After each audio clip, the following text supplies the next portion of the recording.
Дүйнөлүк практикада коррупция менен күрөшкөндө мамлекеттик башы, мамлекеттин жетекчиси коррупция менен күрөшкөндө өзүнүн жакындарынан баштайт да. Мына Сооронбай Шарипович дагы Коопсуздук кеңешинде жылдын башында айтпады беле?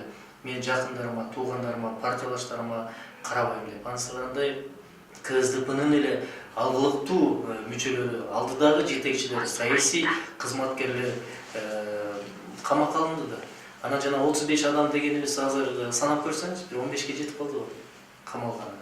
Анан эми андай жерден президенттин же болбосо президентке талапкердин адамдардын атын атып кичине саясий этикага туура эмес келип калат да. Эми күтө туралы, азыр мына 35-тин 15-теги камалды, андан кийин дагы кимиси камалды. Маселе камоодо эмес.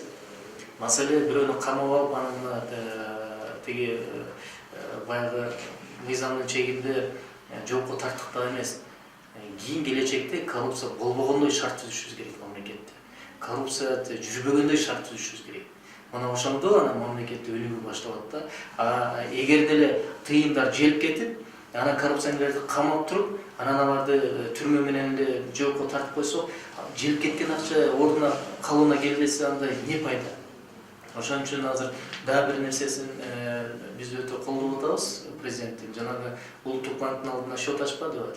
Эгер деле бул камалган коррупционерлер, алдыда камала турган коррупционерлерден мамлекетке келтирген чыгымды толтурсак, анан эң биринчи Кытайга болгон карызыбыздын кайсы бир бөлүгүн төксө, анда эл батасын берет.